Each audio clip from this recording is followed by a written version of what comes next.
오늘 본문을 중심으로 베드로 후서 말씀을 살펴보므로 하나님 주신 은혜를 함께 나누고자 합니다.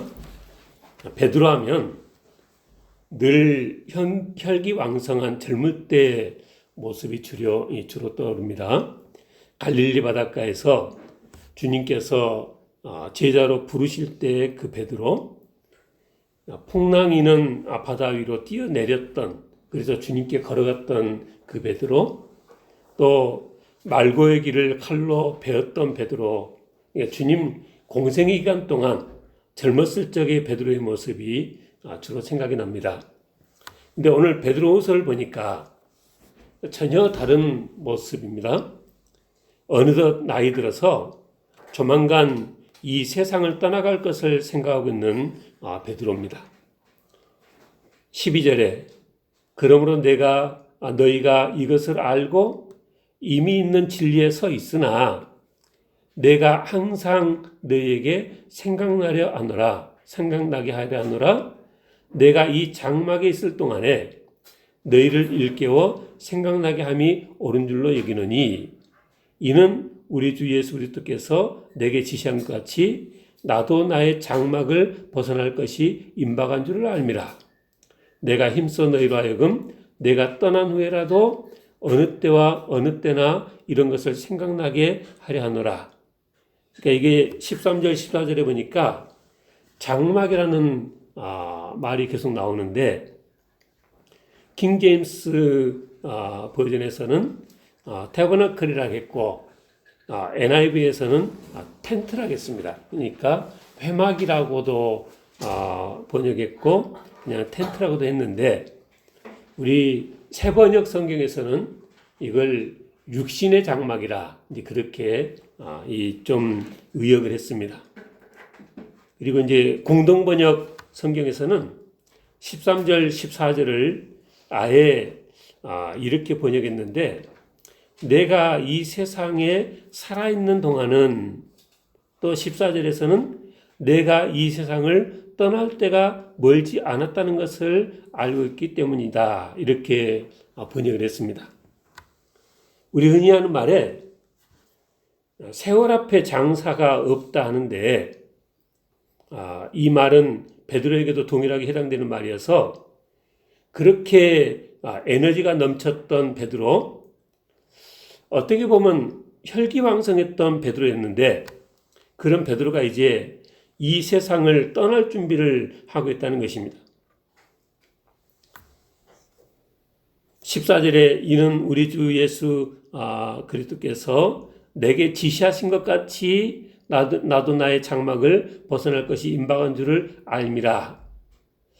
이 말씀을 보니까 주님께서 베드로에게 네가 이 세상에서 죽을 날이 조만간 올 것이라, 이렇게 말씀해 주셨다는 거죠.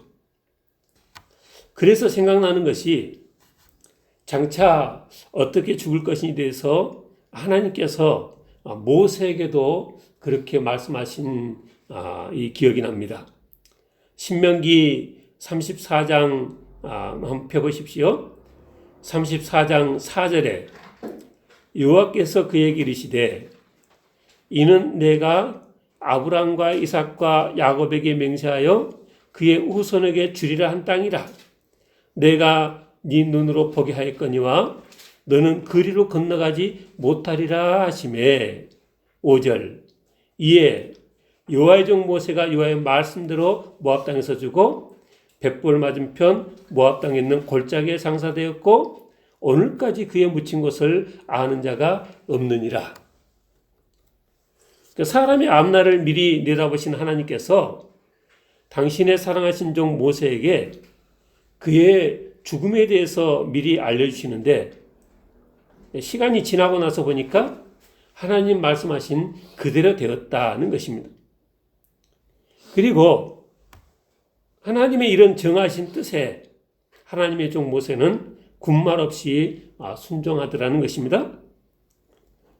사실 모세 입장에서 생각해 보면 평생을 가나안 땅을 바라보면서 지금까지 지내왔는데, 그리고 광야 40년도 다 끝나고 이제 요단강만 건너가면 되는데 그렇게 고대하던 가나안 땅인데 하나님께서 뭐라고 하십니까?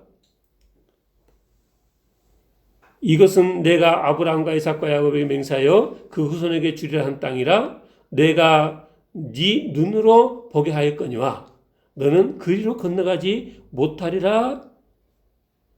그래서 모세가 여호와의 말씀대로 모압 땅에서 죽었다는 것입니다.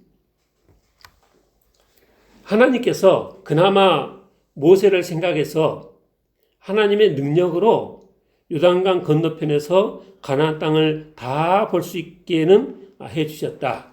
그게 34장 1절부터입니다. 신명기 34장 1절에 보니까 모세가 모압 평지에서 누보산에 올라가 여리고 맞은편 비스가 산꼭대기에 이르러 어디라고요? 요단강 건너가 여리고인데 그 여리고에서 보면은 요단강 맞은편인 거죠. 여리고 맞은편 비스가 산꼭대기에 올라갔을 때 하나님께서 길앗 온 땅을 단까지 보이시고 또 온 납달리와 에브라임과 므낫세의 땅과 서해까지의 유다 온 땅과 네겝과 종려나무의 성을 여리고 골짜기 평지를 소알까지 보이셨다. 근데 이 땅들을 본 것이 어떤 환상으로 그냥 이 영상으로 본 게 아니라 34장 4절을 보니까 하나님께서 뭐라고 하셨어요? 내가 네 눈으로 보게 하였다. 그러니까 우리 머리로는 이해가 안 되죠. 그 요단강 건너편에 비스가 산꼭대기에서 본다고 해서 그게 그 먼 곳에 있는 것들이 어떻게 다 보이겠어요. 근데 하나님께서 모세를 생각하셔서 모세 눈으로 직접 그 모든 것들을 그냥 그 선자리에서 다 보게끔 그렇게 하셨다는 거죠. 우리 머리로는 이해가 안 되는 일이지만 하나님께서 크신 능력으로 비스가 산꼭대기에서 자기 눈으로 그 모든 것들을 볼 수 있게끔 하셨다는 것입니다. 환상이나 영상으로 보는 것이었으면 좀 달랐다 하겠지만 하나님께서 모세로 하여금 자기 눈으로 가나안 모든 땅들을 볼 수 있게 해주신 것이니까 뭐 요단강을 건너가서 보나 거기서 보나 뭐 보는 것은 매일 일반이겠다 그렇게 생각이 됩니다. 그래도 사람 욕심이 그래도 그 땅을 직접 내 발로 밟아보고 그 땅에서 살아보고 그 땅에서 나는 음식을 먹어보지는 못했지 않느냐. 그럴 수는 있지만 그러나 그렇게 크신 능력으로 가나안 땅을 다 볼 수 있게 하신 하나님께서 모세에게 너는 여기까지다. 너는 여기서 멈추고 이후에는 너의 뒤를 잇는 여호수아가 백성들을 이끌 것이라 라고 하시니까 모세가 두말 잔소리 없이 하나님 그 말씀에 순종했습니다. 신명기 34장 5절에 보니까 여호와의 종 모세가 여호와의 말씀대로 모압 땅에서 죽어 백볼 맞은편 모압 땅에 있는 골짜기에 장사되었고 오늘까지 그에 묻힌 곳을 아는 자가 없다 그랬습니다. 하나님의 다 이해할 수 없는 하나님의 정하신 뜻에 따라서 가나안 땅을 바로 앞에 두고 모압 땅 골짜기에서 모세의 생이 맞춰집니다. 사람의 정으로는 하나님께서 너무하시다. 부려먹을 때는 언제고 그렇게 쓸쓸히 혼자 죽어가게 하시느냐. 그렇게 말할 수도 있겠지만 근데 우리 크리스찬들의 자세는 우리 인생 자체가 하나님의 영광을 위해서 있는 것이고 하나님 나라를 세워나가는데 하나님께서 필요하신 때에 들어주셨다가 또 하나님께서 정하신 때 그만두라 하시면 그리고 이 세상을 떠나서 오라고 하시면 언제든지 그동안 써주셔서 감사했습니다. 이렇게 할 수 있어야 한다는 것입니다. 주님께서도 베드로의 죽음에 대해서 일찍이 말씀하셨습니다. 요한복음 21장에 보니까 세 번째 이르시되 요한의 아들 시몬아 네가 나를 사랑하느냐 하시니 주께서 세 번째 네가 나를 사랑하느냐 하심으로 베드로가 근심하여 이르되 주님 모든 것을 아시오매 내가 주님을 사랑하는 줄을 주께서 아시나이다. 예수께서 이르시되 내 양을 먹이라. 그리고 하시는 말씀이 요한복음 21장 18절 내가 진실로 진실로 내게 이르노니 네가 젊어서는 스스로 띠뛰고 원하는 곳으로 다녔거니와 늙어서는 내 팔을 벌리리니 남이 내게 띠띠우고 원하지 아니하는 곳으로 데려가리라. 이 말씀을 하시면 베드로가 어떠한 죽음으로 하나님께 영광을 돌릴 것을 가리키심이라 그랬습니다. 이 말씀을 하시고 베드로에게 이르시되 나를 따르라 하셨습니다. 그러니까 어떤 죽음으로 죽을 것을 가리키신 것이냐. 아마 생각해 볼 때 네 팔을 벌리리니 라는 이 대목이 베드로도 이 주님처럼 십자가 죽음을 죽을 것을 그렇게 미리 말씀하신 것이라 그렇게 추측이 되집니다. 사람의 앞날을 미리 내다보신 주님께서 당신의 사랑하시는 종 베드로에게 그 죽음에 대해 미리 알려주시는데 베드로의 죽음에 대해 전해 내려온 글들을 보면 베드로의 최후도 주님 말씀하신 그대로 되었다는 것입니다. 전승에 의하면 베드로 사도는 안디옥에서 주교로 7년 동안 섬기다가 로마로 갔다가 하는 그런 기록도 있고요. 또 고린도 교회 주교였던 디오니시의 글에 의하면 베드로 사도가 우리 고린도에서 잠시 교회를 섬긴 때도 있다. 그렇게 기록도 남아 있고요. 또 다른 이 전승에 의하면 베드로가 그렇게 로마로 가서 바울과 함께 로마 교회를 섬겼다.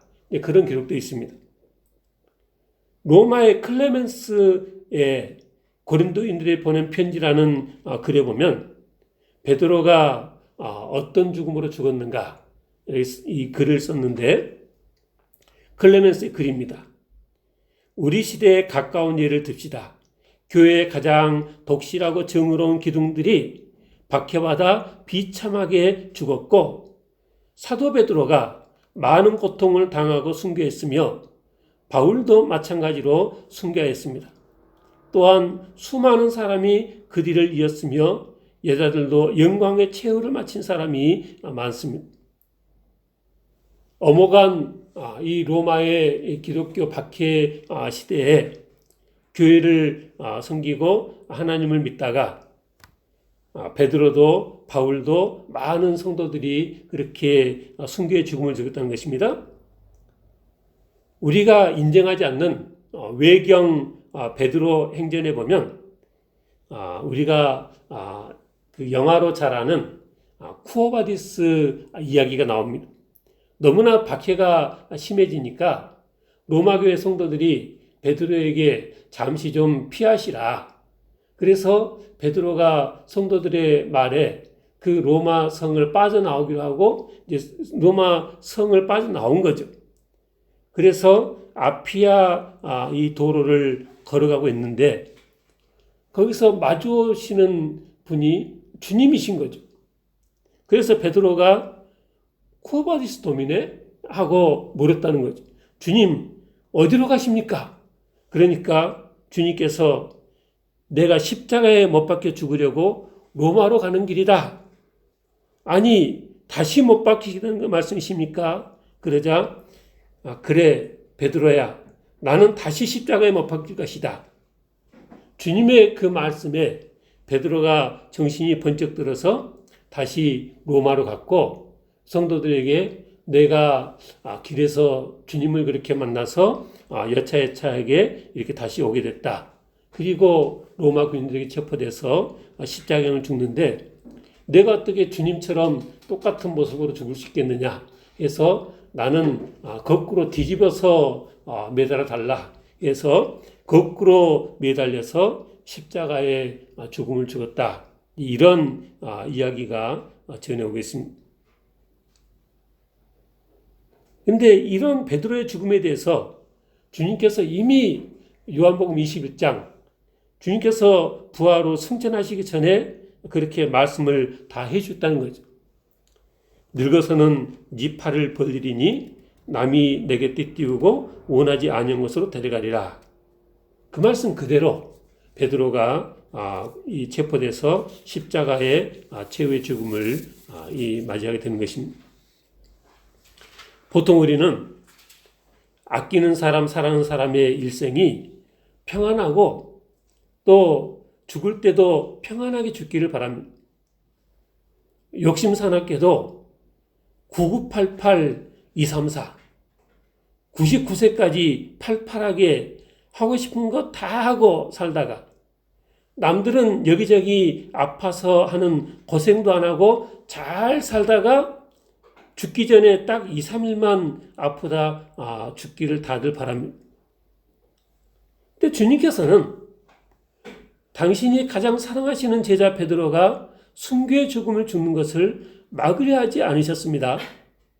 아니, 주님 말씀을 보니까 오히려 반대로 자기 십자가를 지고 나를 따르라 그러셨습니다. 마태복음 16장 24절 이에 예수께서 제자들에게 이르시되 누구든지 나를 따르거든 자기를 부인하고 자기 십자가를 지고 나를 따를 것이니라.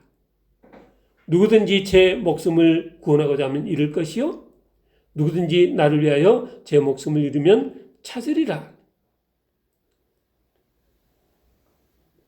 우리가 생각한 것처럼 평안하게 살다가 평안하게 죽는 것이 아니라는 거죠. 그리고 시간은 흘러서 이제 그 순교의 죽음을 죽을 날이 다가왔고 주님께서는 베드로에게 이제 너도 이 세상을 떠날 때가 멀지 않았다. 그렇게 알려주신 상황입니다. 그때 베드로의 반응이 어땠습니까? 흔히 우리가 반응하듯이 나를 잡아 죽이려는 그 위험한 상황으로부터 도망치지를 않고 오히려 반대로 베드로는 자기가 이 세상을 떠난 후에 자기가 돌보던 성도들이 어떻게 신앙생활을 할 것인지에 대해서 많은 염려를 하고 있었다는 것입니다.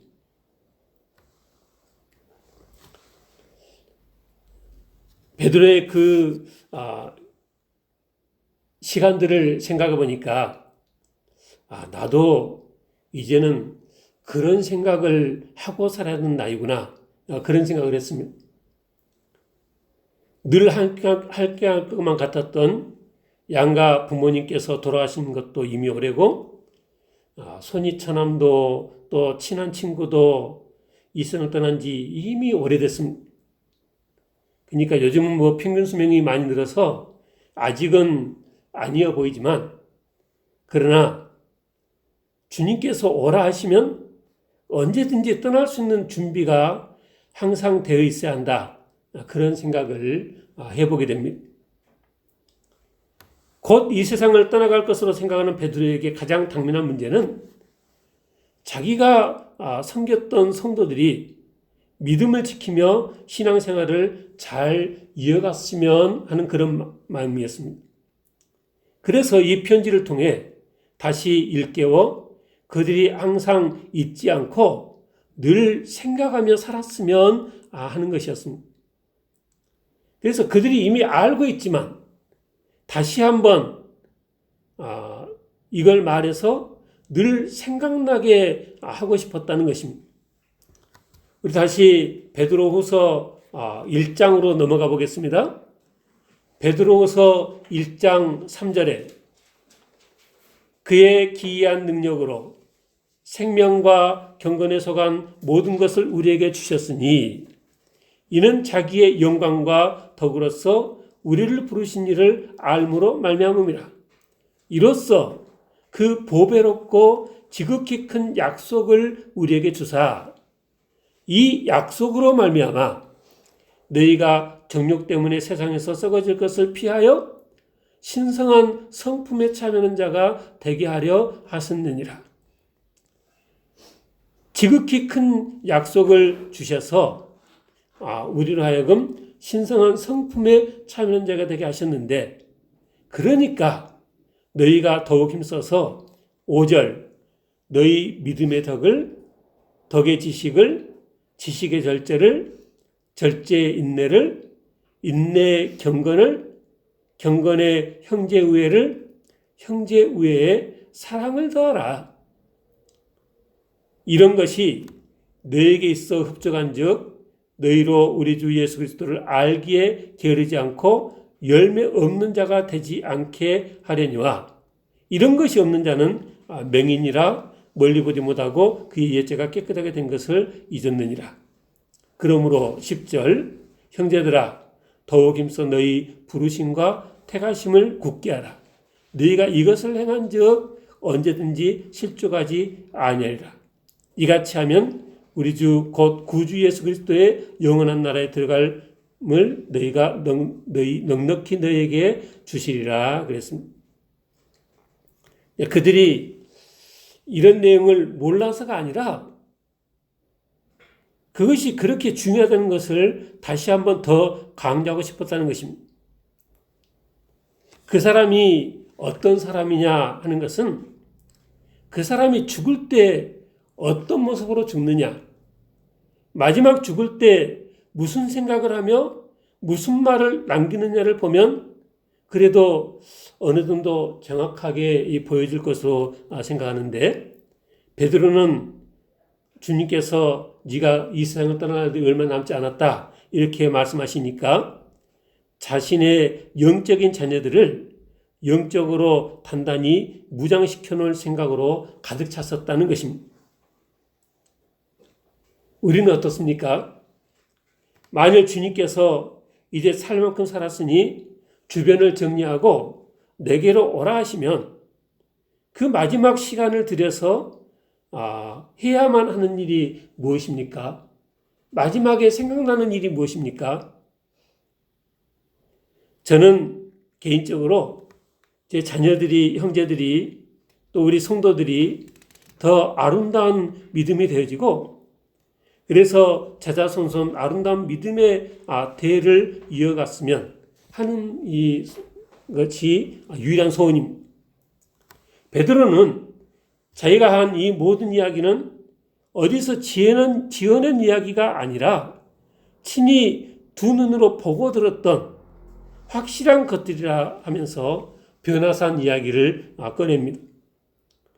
16절에 우리 주 예수 그리스도의 능력과 강림하심을 너에게 알게 한 것이 교묘히 만든 이야기를 따른 것이 아니요 우리는 그의 크신 위엄을 친히 보았다 그랬습니다. 지극히 큰 영광 중에서 이러한 소리가 그에게 나기를 이는 내 사랑하는 아들이요 내 기뻐하는 자라 하실 때에 그가 하나님 아버지께 존귀와 영광을 받으셨느니라. 마태복음 17장에 나오는 변화산 사건 이야기입니다. 이 소리는 우리가 그와 함께 거룩한 산에 있을 때 하늘로부터 난 것을 들은 것이라 그랬습니다. 이렇게 확실한 체험이 있었기 때문에 그 믿음이 약해질 수 없었던 것입니다.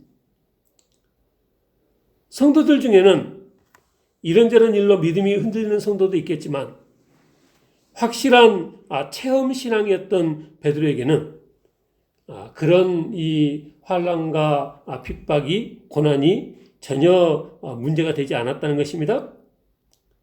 여러분 어떠신가요?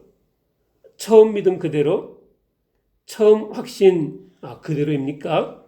아니면 세월이 길어지다 보니까 확신이 점점 줄어들어 마음이 이리저리 흔들리나요? 바라기는 우리 진리응대교회 성도님들은 한 사람도 빠짐없이 이 아름다운 믿음을 잘 이어나갈 수 있기를 축원합니다.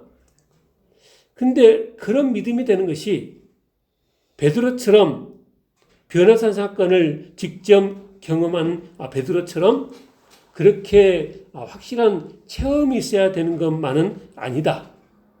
저는 그렇게 생각합니다. 사실 성경 말씀도 그런 말씀이 있습니다. 의심 많은 도마에게 주님께서 네 손가락을 이리 내밀어서 내 손을 보고 네 손을 내밀어 내 옆구리에 넣어봐라. 그리하여 믿음 없는 자가 되지 말고 믿는 자가 되라. 그리고 하신 말씀이 너는 나를 본고로 믿느냐? 보지 못하고 믿는 자들은 복되다. 그러셨습니다. 사실 성경에 쓰여진 이야기들은 아주 오래전 그리고 우리나라부터 아주 먼 곳에 있는 곳에서 되어진 일들입니다. 근데 우리가 성경 말씀이 참되는 것을 믿으면 아무리 먼 옛날, 아무리 먼 나라에서 되어진 일이라 해도 그것은 아무 문제가 되지 않습니다. 우리가 믿기만 하면 마치 내가 그날 그곳 현장에 있었던 듯이 모든 것을 그렇게 받을 수 있는 것입니다. 우리가 모든 성경 말씀을 그렇게 현장감 있게 읽고 받아들이면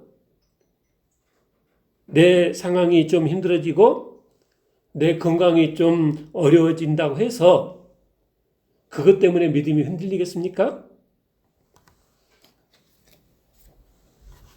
이미 오래전이지만은 나이아가라 폭포 구경을 갔을 때 정말 하나님의 크고 위대하심이 이렇게 온몸에 느껴졌습니다. 근데 우리가 생각해 보면 창세기 1장 천지창조 그 당시 그럴 수는 없겠지만 내가 그 시간에 그곳에 있어서 그 현장에서 하나님께서 하고 계신 것을 그 옆에서 구경했었다면 내 머릿속에 지금 내가 섬기는 하나님께서 얼마나 더 크고 위대하신 하나님으로 내 머릿속에 남아있겠냐라는 거죠. 그러나 우리가 믿음으로 생각하면 얼마든지 하나님께서 온 천지를 창조하실 때 현장에 있었던 것처럼 그 말씀을 내가 받아들일 수 있는 것입니다. 주님 공생의 사역에 그 많은 병자들을 능력으로 고치시고 또 구약의 홍해를 가르시고 만나를 내리시고 그 모든 현장에 내가 있었다면 과연 내 믿음이 이런저런 일로 흔들리는 그런 믿음일 수 있겠냐라는 것입니다. 사실 우리가 사는 세상이 평온한 세상이면 우리가 좀 믿음이 덜 흔들릴 수도 있겠습니다. 늘 평안하고 그래서 힘든 일도 없어서 시험에 들 일도 없는 세상이라면 조금 더 나을 수도 있겠습니다만은 근데 우리가 살아가는 이 세상은 불교도들이 표현하기를 고해와 같다 그랬습니다. 고해와 같다고 표현할 정도로 이 세상은 힘든 일, 어려운 일들이 끊임없이 밀려오는 그런 세상이라는 것입니다. 뿐만 아니라 우리가 사는 이 세상은 우리의 이 믿음을 넘보는 자들로 득실되는 것입니다. 오늘 본문이 베드로 후서인데 베드로 전서 5장 8절에 보니까 근신하라 깨어라 너희 대적마귀가 우는 사자같이 두루다니며 삼킬 자를 찾는다 그랬습니다. 그러니 너희는 믿음을 굳건하게 하여 그를 대적하라. 이는 세상에 있는 너희 형제들도 동일한 고난을 당하는 줄을 알미라 그랬습니다. 우리 모두 이 세상에서 천년만년 사는 것이 아닙니다.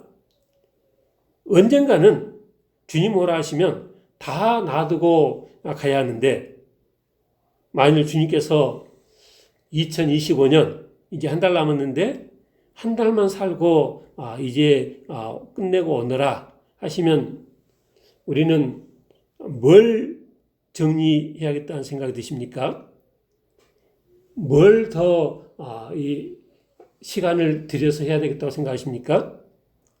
베드로는 자기가 돌보던 사랑하는 성도들이 확실한 믿음으로 무장되기를 바랬고 그래서 이렇게 편지를 쓰고 있는 것입니다. 바라기는 우리 모두가 먼저 우리 자신이 베드로와 같은 그런 확실한 믿음이 되기를 바라고 또 우리 주위 연약한 믿음들을 굳건하게 세우는 데 힘쓰는 우리 모두가 다 되시길 지금 축원합니다. 기도하겠습니다.